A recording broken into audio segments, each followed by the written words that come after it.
امام علی علیہ السلام سے پوچھا گیا، یا علی، وہ کون سی عادتیں ہیں جو انسان کے دماغ کو کمزور کرتی ہیں؟ بس جیسے ہی یہ پوچھا گیا تو امام علی علیہ السلام نے فرمایا، اے شخص، جو انسان ان 4 عادتوں کو اپناتا ہے تو اس کا دماغ کمزور ہوتا جاتا ہے۔ پہلی عادت کہ وہ بار بار تیز آوازیں سنتا ہو یا بار بار زور زور سے بات کرتا ہو۔ دوسری عادت کہ وہ ہر تھوڑی دیر کے بعد کھانا کھاتا ہو۔ جو انسان زیادہ کھانا کھاتا ہے، چپچپی چیزیں کھاتا ہے، تو اس کا دماغ کمزور ہونے لگتا ہے۔ اور تیسری عادت جس سے دماغ کمزور ہوتا ہے وہ ایک جگہ بیٹھے رہنا ہے۔ جو انسان جسمانی کام نہیں کرتا، سارا دن لیٹے رہتا ہے، بیٹھے رہتا ہے، تو یوں اس کا دماغ کمزور ہوتا جاتا ہے۔ اور چوتھی عادت جس سے دماغ کمزور ہوتا ہے وہ سیکھنے کی جستجو کو چھوڑنا ہے۔ یاد رکھنا،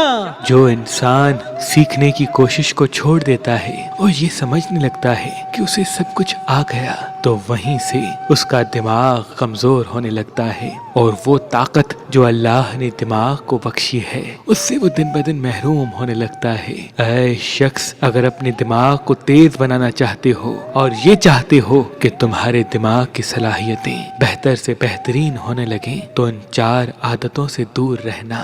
اللہ تمہارے دماغ کو تیز اور ہر قسم کی کمزوری سے دور رکھے گا۔ ضروری اطلاع ہے کہ ایک ادارہ ہے مہربان شادی دفتر۔ مہربان شادی دفتر کے پاس تقریباً 10,000 لڑکی لڑکوں کے رشتے ہیں، جس میں باہر کی کنٹری کے بھی، باہر کے ممالک کے بھی لڑکیاں لڑکوں کے رشتے، تمام اچھے رشتے، پڑھی لکھی لڑکیاں، پڑھے لکھے لڑکے، جس کو بھی اچھا رشتہ چاہیے ہو لڑکے کا لڑکی کا، وہ مہربان شادی دفتر سے رابطہ کریں۔ انشاءاللہ مالک اچھا کریں گے۔ تو ابھی ہماری ویب سائٹ meherbaanli.com پہ آئیں، شادی کا فارم فل کریں اور اپنے لیے ایک اچھا رشتہ حاصل کریں۔ مزید معلومات کے لیے ہمارے نمبر پہ کال کریں۔ اللہ آپ کو سلامت رکھے۔